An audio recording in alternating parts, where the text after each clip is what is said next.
Okay. You want to have spell their name for you right away, so that they mean- get the spelling right. Oh, yeah, Skenandore. Just one in there. And the first name? Gordon. And spell that too. G- Some people spell them different. Oh, is it? Yeah. Gordon. Do you have a middle name? Yeah, Louis, Louis. Yeah, so. Once we start filming, we're going to have you do it again, but they're just writing it down right away. Oh, Chester was rolling on that too, yeah, was go ahead, so you can go ahead and just dive into the questions if you like. Okay. Good afternoon, Gordy. Glad to have you and welcome you to our interview session. I'd like to have you tell us your full name and then spell it, and then tell us where you were born and the year you were born. okay. My name is Gordon Louis Skenandore, spelled GordonLouis Skenandore. Was born in Green Bay in November 13, 1938. I'd like you to tell us about your parents, and we'll start with your mother's side.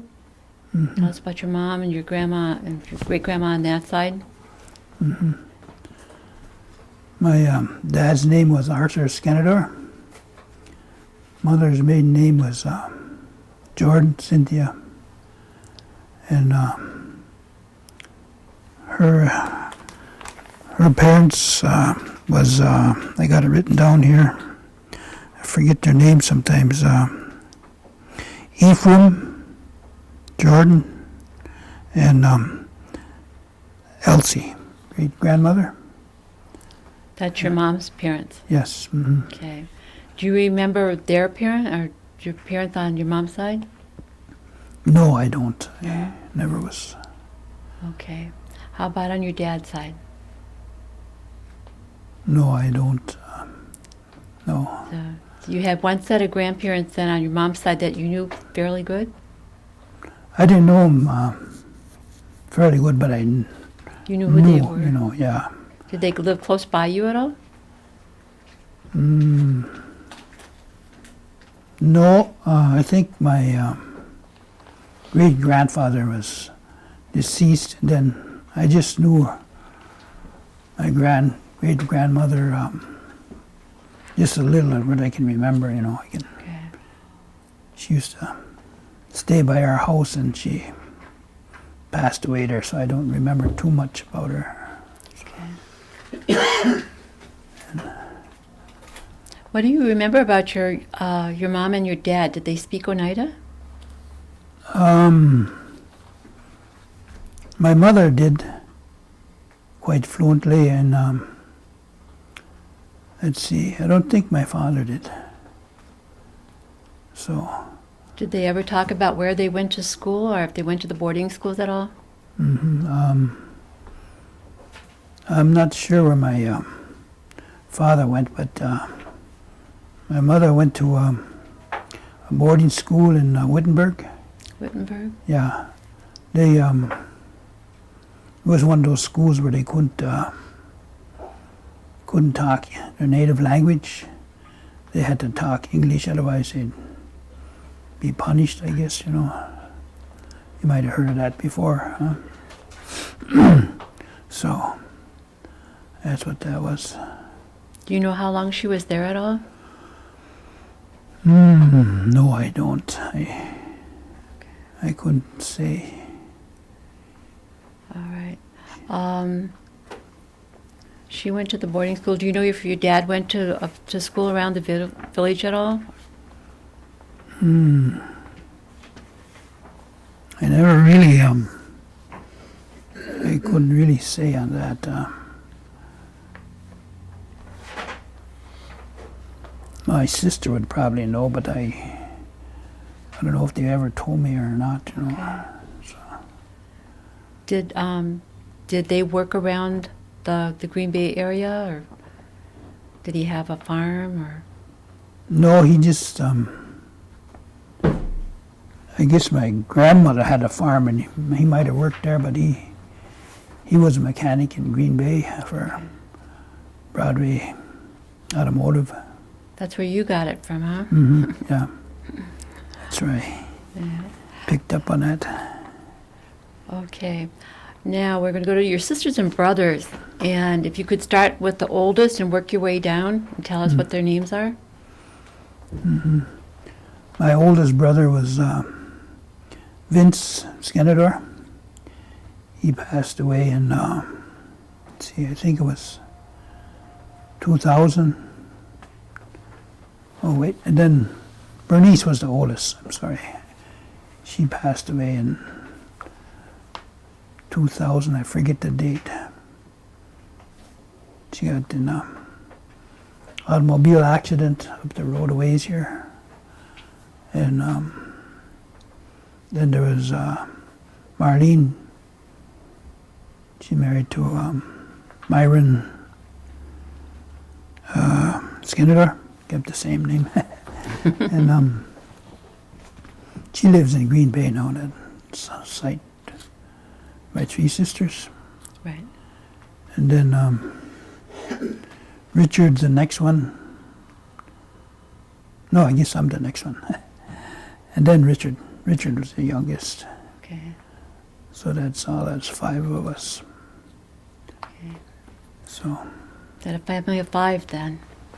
Pardon? A family of 5 Yes. children? Mm-hmm. Okay. Did they go to school around the area here with you, or they all pretty much grew up in this area, right? Bernice and Vincent, they went to West Depeer High School, and rest of us attended local schools around the area here. Did you go to the mission school at all? Yes, I went there for a couple of years.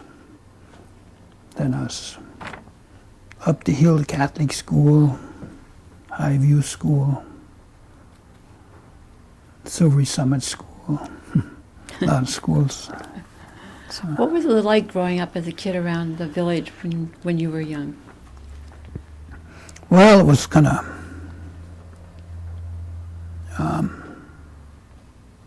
was sort of hard. Money wasn't easily available to their parents and stuff. You know, it was kind of hard not having a car sometimes, and I don't know. It was just.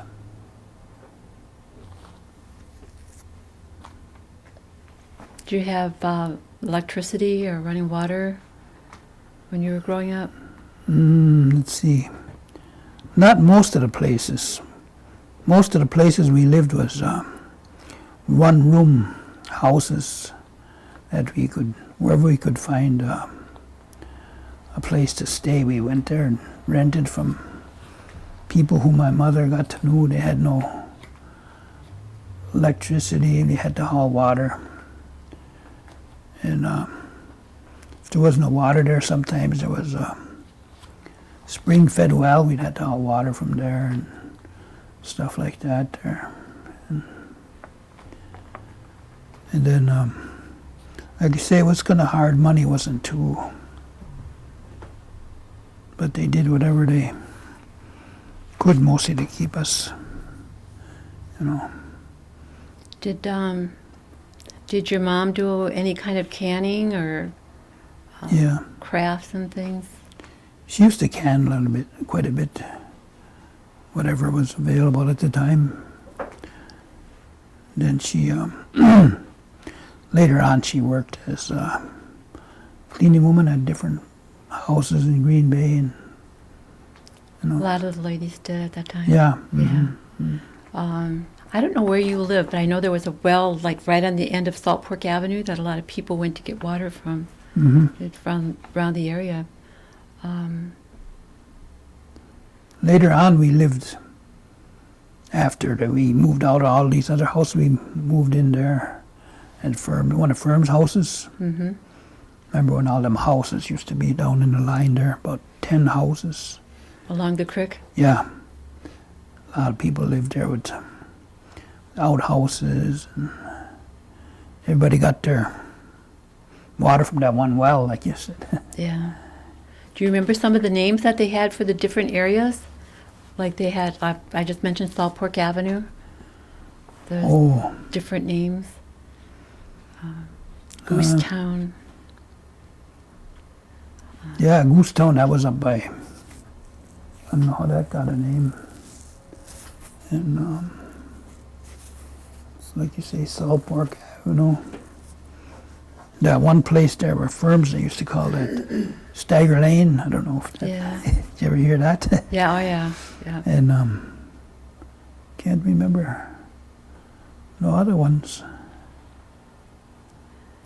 Kind of like nicknames, you mean? Yeah, the Yeah. nicknames. They gave nicknames to everything, including the people. Yeah. Did your parents then, where did they shop? Or get their food from the local stores or De Pere or? I don't really know, but in the earlier days, but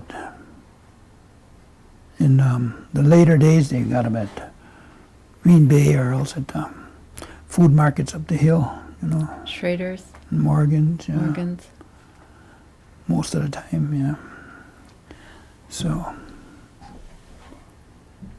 So what kind of games and social activities were the kids doing at the time? Any kind of athletics or sports? yeah, we used to play baseball whenever we could, and marbles and those tag games. I can't remember them, but play hide and seek and stuff like that, you know. And Okay. Well, now where did you go to school? Let's start with grade school. grade school, let's see. I started out at the mission, at the Oneida Mission. Let's see. Went there a few years. Then I went to that Catholic school, used to be on top of the hill. St. Joe's. Yeah. Went there for a few years. Then we moved, so we had to go to another school. It was Highview School up there in Hobart. And then we went to the Silvery Summit School. You know where that is, huh? That's up towards Freedom there. Right. Up there by Fish Creek Road there. Right. Mm-hmm. And then high school. Yeah, I did one year of high school. Yeah, I think my other brothers and sisters graduated, but I didn't. I quit school at first year. I didn't. Were you working on cars by then? No, No. no. Wasn't too long after that. Then I started cleaning parts for my dad, and I kind of got interested in cars, and then after that I started working for him, sort of like, but at the same time working for Coonan, you know, because Coonan owned that garage up there. And that's where I became a mechanic, you know, from him, you know. Yeah. What was your first car like? Do you remember? Mm-hmm. Yeah, that was my pride. And, That's what I figured. yeah, it was a 46 Chevy. It's 6-cylinder. I used to take it out on the road before I had driver's license, and be scared going down the road. Because you didn't have driver's license, and it was a clutch shifter. Yeah, I'd be going down the road. If I'd meet a policeman, my foot would start shaking like that. I could hardly hold, work the pedals. But anyway, I traded, I had a rifle and I traded my brother-in-law for that car. Anyway, that's how I got the first one. Now, was your family Catholic, or did they belong to one of the other local churches? No, they was belonged to the Episcopal here. Episcopal? Yeah. With the different Christian holidays and Hoyan, did your family participated in those quite a bit? You mean like coming to church and that, or? Yeah, what was like a usual Sunday or a Christmas holiday? Yeah, I think they used to come to church down here, and pretty much. How about Hoyan? Yeah. Us, you mean going out for treats and that, like that? Mm-hmm. Yeah, us kids used to do that. Go up to Oneida, mostly through Oneida, and like you say, South Park Avenue, and get donuts. Yeah, that was. No, nowadays nobody does that. You don't go Hoyan anymore? No. You'll have to come with us this year. After you got into the car business, I know at some point you met Judy, Mm-hmm. and you want to talk a little bit about when you were married and the number of kids that you had? Mm-hmm. Yeah, we was married in August 3rd, 1963, and we lost our first child at about 3 months. Then we had 8 other ones. There was Jared, Melanie, Clark, Clinton, Arthur, Matthew, Philip, Gordon Jr., and Daniel. And we lost Matthew about in 1999. He died at 26 years old from heart I remember that. problem. And Melanie's the only girl? Yeah. Mhm. Wow. Yes, she's.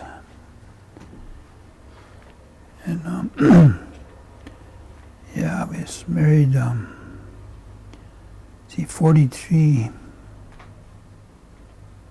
44, I believe, in next August. 44 years. All of the kids live on or around the reservation area? Mm-hmm. Except Clark, he lives up in Crandon. And all of the kids went to school around this area then? Mm-hmm. Yes. Most of them went to West De Pere High School.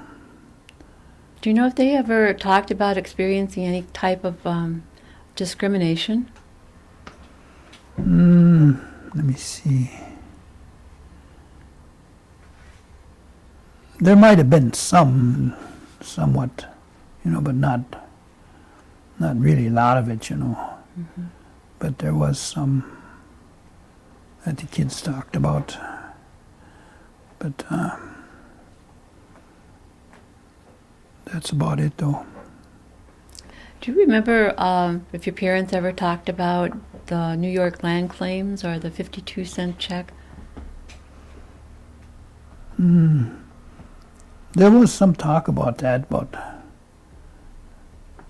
how they would get those little checks there, Mm-hmm.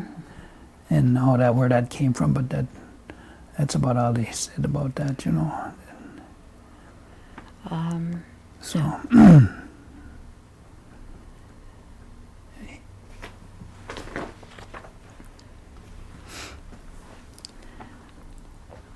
the summers like? I know you talked that they would talk about, or you talked about playing ball or sports. Did your family go up to the cherry orchard or apple picking or any of those types of? It seemed like a lot of families did those during the summer. Hmm. Yes, they used to go up to, well, not my mother and dad, but us kids would go up to a fish creek up there and pick cherries like for the summer. There was one place we used to go was Euleman's Orchard. I don't think it's still there no more. You went there? Yeah. So did I. I think a lot of people went there. There was, his name was Eric and Paula. Then we used to go swimming in a lake up there and all. It was kind of a fun time. Yeah, it always seemed more like a vacation. Yeah. Yeah. Yeah, we used to. Then when we wasn't up there, so sometimes us kids would go swimming in a duck creek there, down below. Suckers. Yeah. Bloodsuckers. Water wasn't clear, but we used to go in there anyway, swim. Yeah. Do you remember when your family got a TV? Mm-hmm. Yeah, that was the first time we got one was, I think it was around 55, 54. Because the neighbors, Betty and Kenny Hill, they used to have a TV. And we asked to go down there, and we'd sit down there and watch TV. They'd have to kick us out at night, because we want to watch TV there. That was the first time. But anyway, we finally got one, and they finally got us a TV, and we'd sit there hours and hours.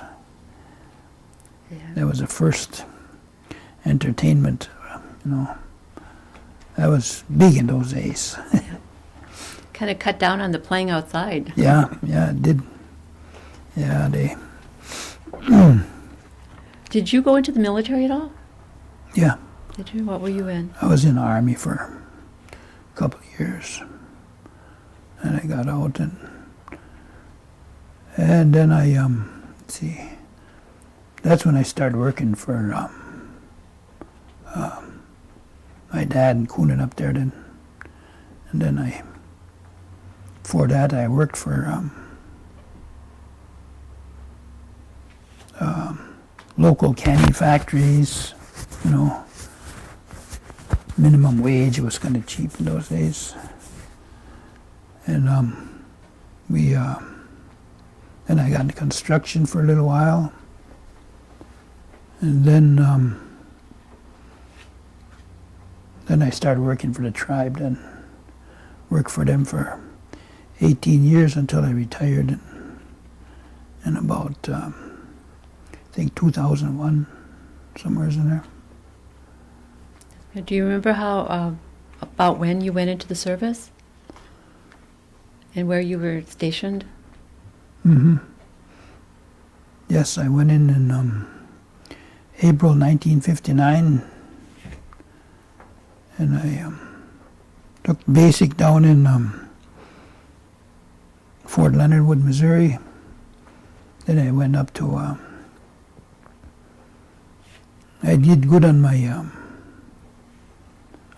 test, where they evaluate what you'll be doing after your basic, and I guess I did good on mechanics, so they sent me to a mechanics school in Aberdeen Proving Ground in Maryland.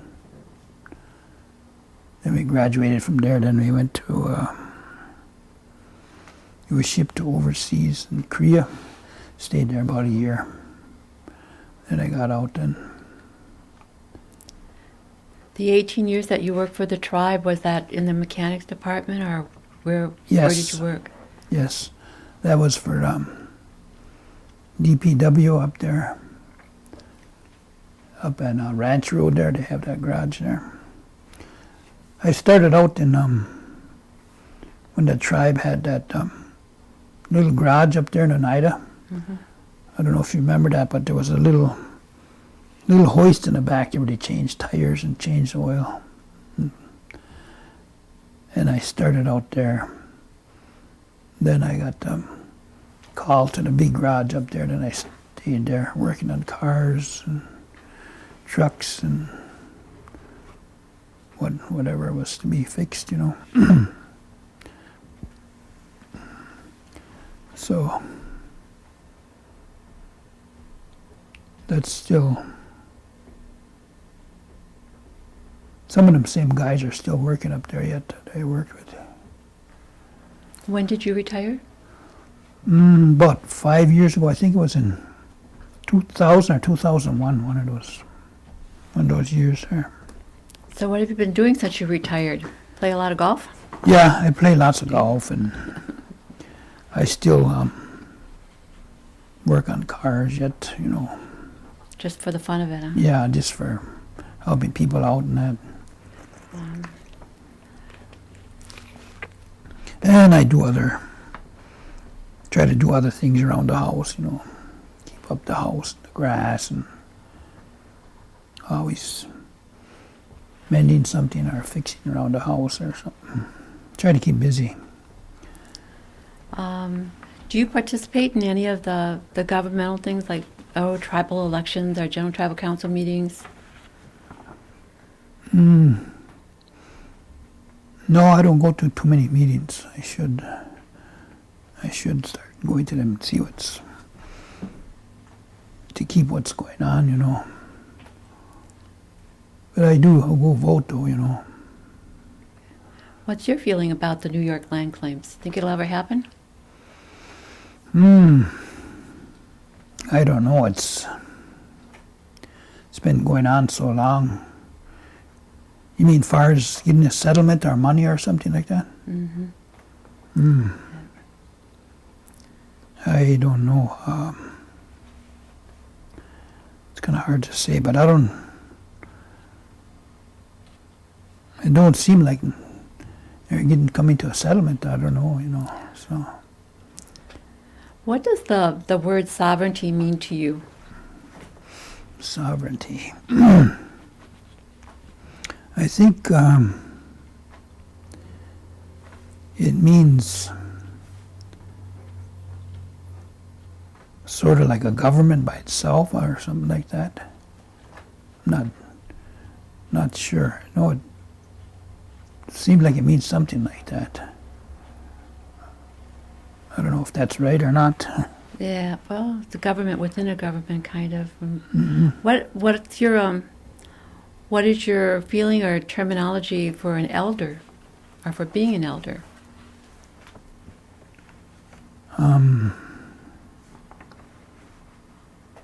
You mean how do I feel about them? Or? Yeah, what does it mean to you to be an elder?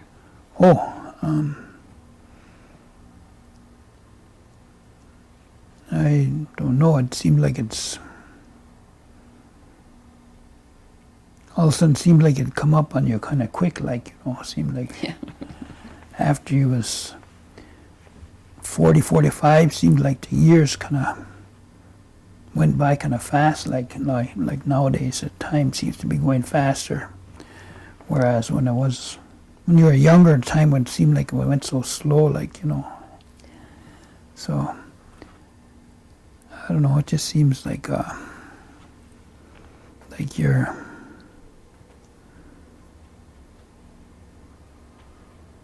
I don't know how to explain it. It does do that. What about you've seen a lot of growth in the community, having grown up here. What are some of those things that you look at, and if you're going to brag to somebody about things that have happened, what would you tell them? Well, I just probably tell them how they come so far with the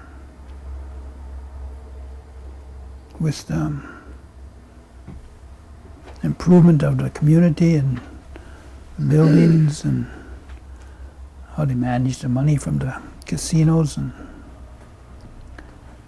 built this new school and did a lot of improvements in the community, bought several land acquisitions, and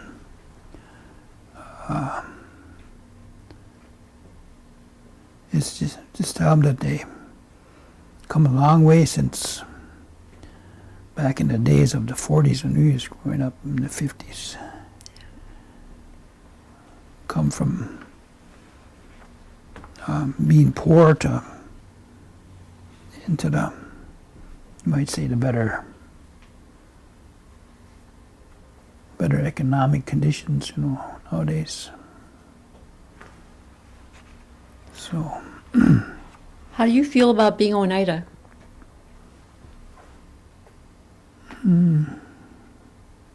Good. I don't know what you can say about that either. I just, Well, lots to be proud of. yeah. Proud of the name, and I guess. One of the things we were trying to get a picture of some of the stories that are handed down around the different people in the community. And we found that there are certain stories that apply to a lot of people. They all know the same story. But it deals with like ghost stories or witch stories, however you want to call them. And I'd like to ask you if your family has any stories that they pass on about things that might be considered strange or ghost stories. Let's see. Yeah, there's a lot of different things, but I can't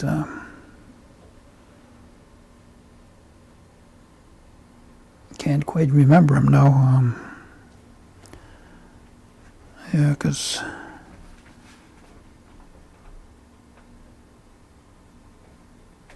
I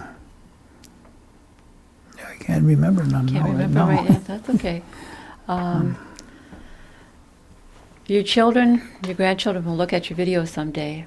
And what would you like to say to them? Any kind of advice that you would like to give to them? Well, I would probably just say keep attending school, listen to your parents, and try to be a good person. That's what I'd say.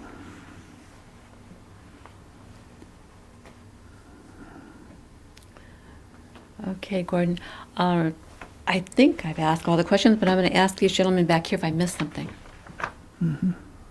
I don't think so. We covered most all of it. I appreciate your interview. Okay. Thank you.